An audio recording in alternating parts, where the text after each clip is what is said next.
We've seen ups and downs. I know you don't understand the things that I've said. I just to say it anyway. I cannot put it all away. This means a lot to me. This means a lot to me. It's family time. The Talking Drum Podcast. This is episode 1, day 1. You know, it's all what everybody has been waiting for. It's been long coming. So what do you think? I mean, I'm just enjoying the ride. I don't know what to expect. Okay, so everybody has been asking of AJ. Oh, You know, with all the promo videos and everything, with the impressions and all the feedbacks we've been getting. Everybody wants to see you. Everybody wants to see AJ. Obviously, I've just told a lot of people who I know, people who are really close to me, about how wonderful of a person you are. interesting. Yeah, they always ask me, who is AJ? I say, she's very smart. Very, very smart, very intelligent. And I think Thank you. she was one of the main driving forces that sparked this podcast because from the moment we had that discussion about this pod, I always felt that there was something in you that the world needs to see. And it's like our values aligned so well. So I think it wasn't really hard for me to say, let's do this. So it's a great partnership. And I really think, we are going to impact our generation and make impact. It's all about impact. It's all about serving the generation. It's not about money. It's not about how, best we can enrich ourselves. But I think the world needs to hear this, and finally here it is. So, Here we are. okay, so we are talking about purpose. We have made a fuss about it. We have talked about it. We have just made a noise about purpose. I mean, for anyone watching, we've all been there at the point that you feel like you wake up, you go about your duties, you come back home. It's like Sure. at a point it becomes like a cycle. Mm-hmm. Every time you're just like going after routines upon routines, and sometimes like it pricks you like, what am I even doing? Like, you have plans like 5-year goals, long-term plans, what you want to be and all that. You have a job, you're chasing dreams and all that. But sometimes you still don't feel fulfilled. Like, you feel deep within you, there's still something else to offer. Because like, you go out in the morning, you work, you come back in the evening. You keep on repeating that cycle without like figuring out like who else you have to reach, who else you have to like impact, or like even if it's like a skill that you have within you, who else is gonna like live and continue with it when you are no more. So sometimes like when it pricks you like that, you have to like take a pause and then realize like probably there's something more that you could give. And that is what I think we are here to discuss. Like, what else do people have within them that the world awaits? So I think that's basically what we're going to talk about. Yeah, because you have just simplified it and made us, you've just made it, you've given the perfect clarity of how or what we are here to do. And there is no need for us to spew words, big words, sugarcoat it. But I think, do you really feel it was a cycle we were born into? Because we all grew up in our various neighborhoods, wherever we come from, to see our parents getting up very early in the morning, most notably coming back very late at night and trying to, make ends to meet. So do you think it's a culture that we were born into, and it's like it has gradually grown to become a system we cannot break out from? Because looking at it at this angle, as if when would you expect that I would just take a break and look at the bigger picture and see that perhaps I had dreams to be a footballer. I had dreams to be. I'm very good with hair, a hairdresser. I had dreams to be an artist, but my mom would be like, "Yo, this doesn't pay. I want you to go to school. I want you to get a job. I want you to do this and do that. So do you think it's a system that we all grew to accept that this is what we need to do? And looking deeper into yourself to find that bigger picture that you think that this is what will give you fulfillment has been overlooked, for a longer time. So do you really think it's a system? Yeah, I would agree with you. I think it's a system, and most of the time, if you're born into a system, like Right. it's quite different. Like it's quite difficult to like come out of it. But in as much as it's a system, it's a cycle. You keep like being in survival mode because it's like survival mode that makes people like continue to like constantly do something without sitting down back to reflect like what else could I do to like impact. But in as much as the world is a cycle and it keeps moving, trust me, if the day you decide to take a pause, the world is still moving. So you Exactly. still have to get up and catch up because like Yeah, you sure. need money from the job, whatever you're doing. But in as much as all that is going on, when I say you take a pause to reflect, I don't mean you basically like shut everything you're doing down and decide to like fully redirect and go after your purpose and your calling. In the job or whatever cycle system you are in, you could, because there's 9 to 5. Yeah, for sure. But then when you come home from the 5 to whenever, it's still yours. Yeah, So sure. you don't necessarily have to like take a break, like literally, but in the process of going about your day-to-day activities, you keep on finding the pauses within to search and to discover. Okay. I was about to say something I forgot. Yeah. Oh, This is yeah. like your head is spreading a lot of Yeah. million ideas in a second, Yeah, so you don't even know which one is say coming. something, I So forgot. okay, so first, purpose as a niche. So we know a niche is about finding your specialized market by aligning it with your deeper purpose. That is your why. So purpose is really, or in another word, trying to say why. Is trying to ask you a question. Right. Why are you here? Why are you doing what you are doing? So a niche is a specialized market. So we are here to just unveil it. How do you find your niche? Because let's say it this way. I look at you. You are a musician. You are a musician. Yeah, for sure. Because you're a keyboardist. Everybody, she's a keyboardist. She plays the keyboard and sings at the same time. I Very try to. wonderful. She doesn't try. One of these days we have to bring a keyboard in. We Oh would my. have No. a session in No, the there's studio. not gonna be that day. It's not. There's going to be a session where she's going to play. I think she really wants to downplay that part. She's a musician, yo. That's I what mean, I try. that's what she does for a living. She just I she- do music for a living now. Yeah, you do music for a living. She plays music. She plays she's like the female type of Don Moen. People who really know Don Okay, Moen. I like Don Moen, so I could go with that. All right, so like,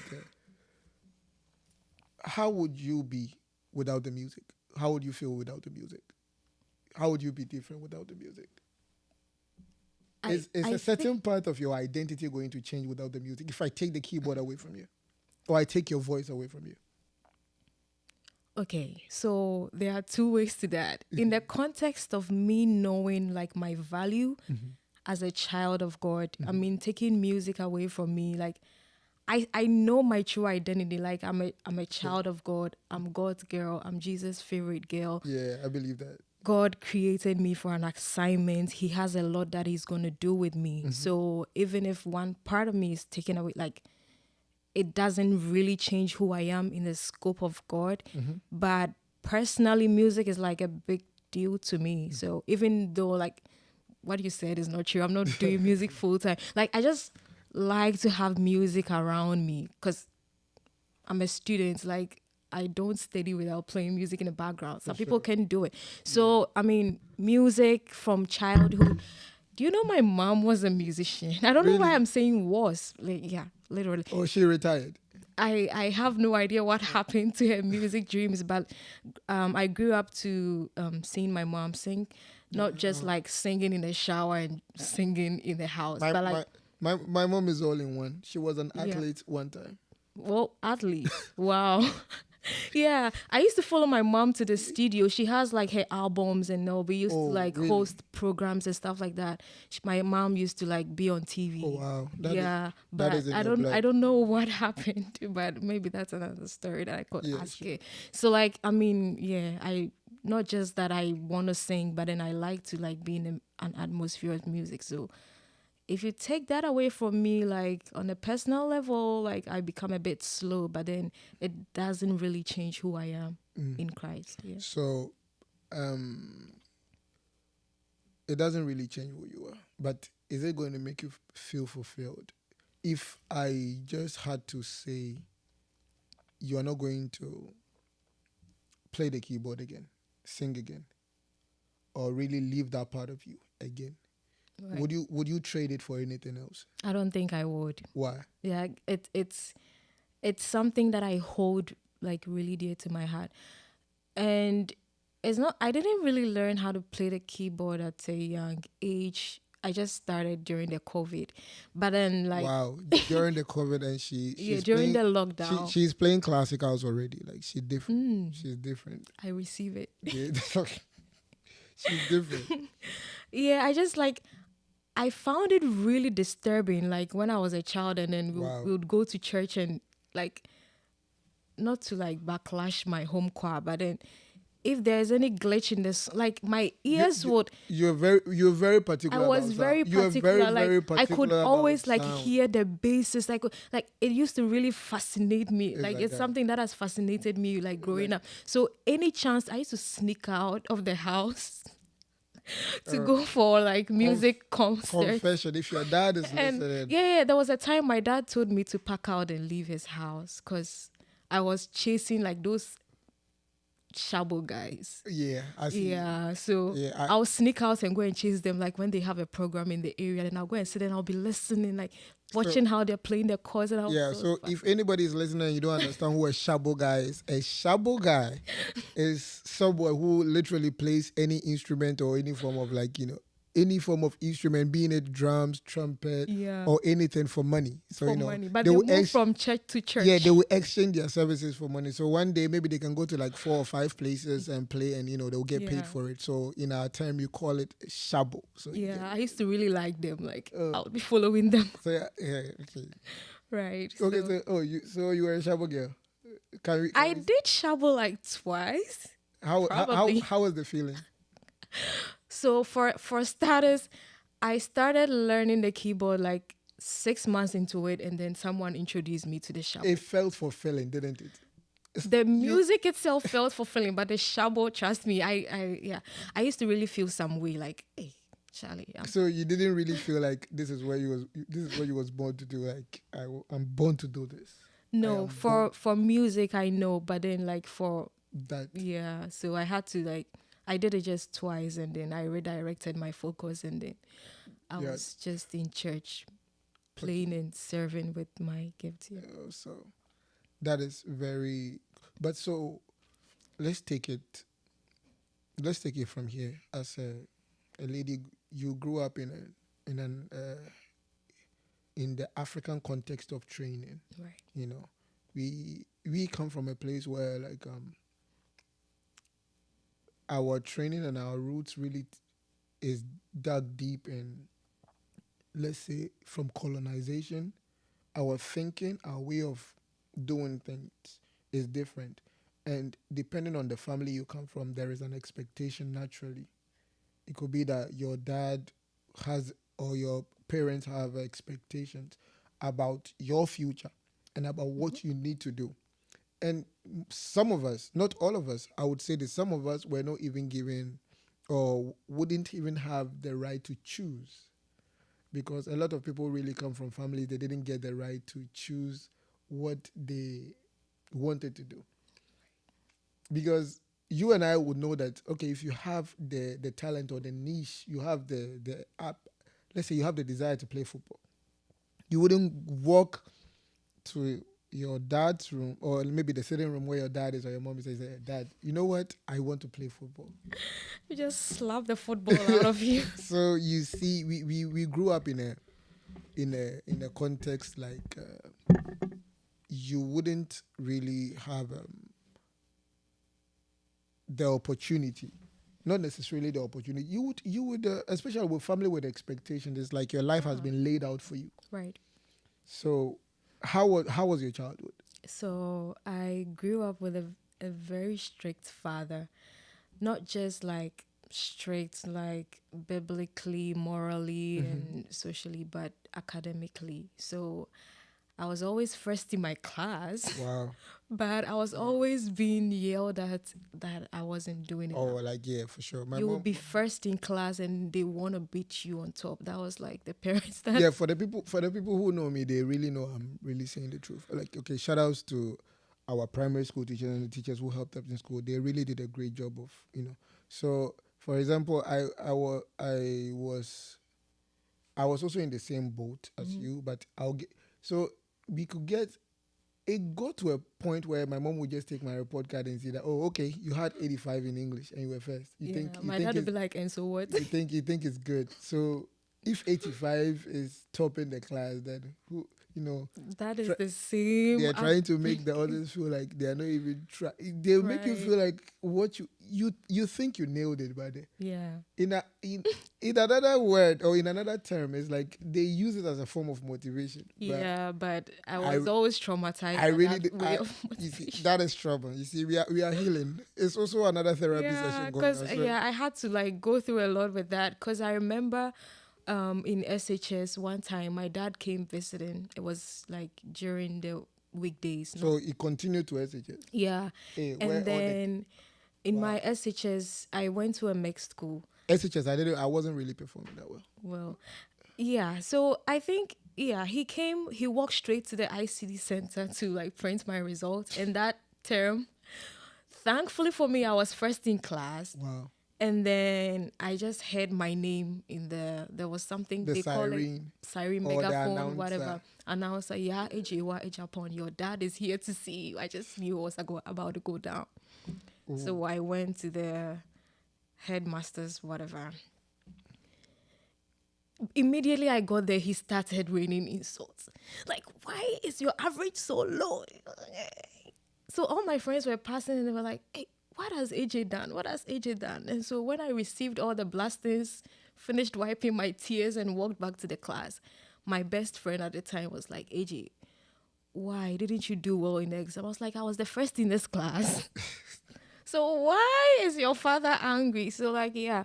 But then another thing that I realized apart from being academically very good was that I saw myself growing up as very talented, but that was something that we didn't really pay attention to. Because if I had grown up in an environment where every aspect of my life was like, it wasn't just channeled to my academics, and then every aspect of my life, like people were there to see to it that I was doing it, I don't know, I would have been very far. Because Yeah, because realized this that- is what I think we don't really pay attention to back home. the Right now, everything talent has and been all like, that. okay, you have to go to school. Exactly. Your talent really, our parents really make us feel, or maybe growing up in a certain type of environment, not And necessarily. it's not like it's their fault. Yeah, That's it's not, not their that's fault. not the Yeah, point. Yeah. That is how they grew up too. Right. So you see, somebody's dad was a footballer. You know that, okay, football didn't take me anywhere. I wouldn't let my son go through Exactly. that. So you have to get an education, get a Right. job, and get a life. Right. So I think, do you think growing up in a certain way we all grew up from, do you really think we really pay attention to talent? Because I really don't feel like we actually do pay I attention don't to talent. think so. If I sit here, you give me a pencil and a paper, the things I can draw, like I was so great. So I you wouldn't are- say so good. So you're an artist. I wouldn't even say that. I was an excellent, According to your standards, not according to my standards. or according to the talent you think you have. Like I didn't build upon it, so I don't even know where it is right now. But I could draw, like it looked like paintings in a book. I could do those cartoons Oh, things. really? So do you think you had that nerve to go to your dad and say, Dad, this is what I could do? I would can never show- have tried. You show him some of your works and he'd be like, you know what, I want to be an artist. I want to go and study visual arts. Maybe back home in I don't Ghana, they think call it would have worked. visual arts. And we'll be like, where are you taking this to? Yeah, I don't think it would have worked, but I would have been a very great I could really draw. Like whether it's something architecture, whatever. I could really draw, but then I just threw it somewhere. I used to have like a drawing book. I had a lot of paintings. Like I could have done those wall painting, all those things, but So, do you think I if you left it. really followed up, okay, if you really followed out to be an artist, do you think it would have given you fulfillment? Probably because I loved doing it. But then again, I think they channeling it also into education also led me to like unfold certain things. Because like you can't look into several bottles with one eye. Art art was not the only thing that I was excellent at. I was very good with reading. I was very good with writing. I could write poems and stuff like that. Apart from that, music was also my thing. I really loved music. I could sing. So like what are you really doing? You cannot be everything. And I was very smart academically, and I cannot also leave the books and then so, I mean, I think you could find purpose in, I could find purpose in all of these things. But definitely when you go to God and ask Him, like, ultimately, what at all, like, will I have to follow to get that impact that I need to leave behind? He would tell you. And then that happened fast forward after I joined Holy Hill Chapel. There was one particular service that I had an encounter. I know I love music. I would want to like pursue music. Like I love it. I would want to like pursue arts. I forgot about it. I love like academia. I love science and all that. But there was one particular, I've really forgotten the man of God. Bishop Kwajoboatin Bempa invited one man of God to minister. And it was that very day. Like, I wasn't really, we were having prayers and fasting, but it wasn't like I was really asking God, God, what would you have me do? Even though that particular year, in January, when we had 21 days of prayer and fasting, Bishop specifically told us to pray to God, what would you have me do? Who would you want me to do it with? And how do you want me to do it? Right. We had already prayed that. But this time around, it was somewhere in the middle of the year. Okay. And then encounters upon encounters, we were praying, there was music going on. I suddenly had an encounter. I went into a trance. And then like I heard like something very like audible that it spoke so like I heard it in my ears that there's this particular woman of God.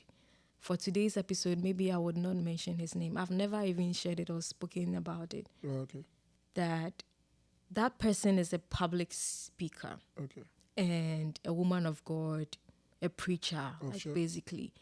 And then she was just the only person that I was seeing. Like the voice was just telling me that you are going to like be speaking like that person. I'm like, wait a minute. Like, So that means that encounter gave you a template. a template. It I was gave like, you- yeah, but I knew that like I loved teaching. I love like explaining things to people, whether in school, wherever. Like anytime I'm given the opportunity to speak publicly, I used to work with some white people at the airport. Like anytime they want someone to deliver a speech or a presentation, my boss would be like, "Oh, AJ, you are the good one for it." I knew I excelled in those things, but I didn't know that I had to actually do it. Just To anyone watching this, anyone watching and listening to you right now, and can relate right. with the situation in terms of how you grew up and how you got to understand how you can align your purpose with what you get to with the concept you get to understand as destiny in terms of the template in your vision, what you saw, the picture you saw, or the template you received, and you felt like, okay, this is what I need to measure up to, not to be the same, but I think this is the way for me to go. Okay, so to anybody watching this and feel like, oh, I really couldn't decide for myself, I really had to follow a certain model or a certain path just to get to where I want to get to. So what do you think you would need to say to this kind of person? I believe like Whether you like it or not, God brought all of us here, whether you believe it or not. God placed each person on earth for a purpose and for an assignment. And so if you are on tenterhooks as to like what to do next, which path to follow, where you think you should be led to, I think the ultimate place you should go to is God. He's the person who made whatever masterpiece that you are and deposited whatever gift, talent, skill, whatever in you. So if you need like direction on where next I'm supposed to go, what at all am I here for? I mean, there's no other person, there's no best person to like find that from than the person who brought you. So I can relate to that. So Yeah. Dr. Miles Monroe put it in this analogy. It made it very beautiful like this. If you buy a product, there is Manuel. a manual in there, there is a template, and it was like they have something or an attachment to the product they call a warranty. Right. So if you have a problem with the product, where do you have to go to? You go to the manufacturer Exactly. for the product. So it is very, very simple that, or it is quite amusing that we don't really appreciate the fact that if we have a problem or we really need a solution, a life-changing solution, or a path we need to take that is going to redefine the rest of our years or is going to redefine the next season of our lives, we don't really tend to go to God, but we tend to go out the way. Ask people. It's good to ask people. It's good to have like older people ahead of you to give you advice. Sure. But the ultimate counselor, you won't find it anywhere. You won't find him anywhere than in the person of the Holy Spirit, who is God. So if you need anything like what to do, what you should do to find fulfillment, what you should do to be able to leave a mark, what God placed you here for, I think God is the best person for you to ask that. And he would not hide what he wants you to do from you. Sure. Once you ask him, there's nothing that you ask God that he would withhold from you as a child of God. Sorry for interrupting your listening, and I would like to take this time to thank you so much for subscribing to our YouTube channel. We, the team on TD Podcast, would really appreciate it if you keep on hitting the subscribe button, keep on sharing and keep on liking our videos. This gesture will help us to go a long way to keep on bringing you exciting and educating episodes. And so we are very grateful that you're going to do this for us. And as always, thank you for your support.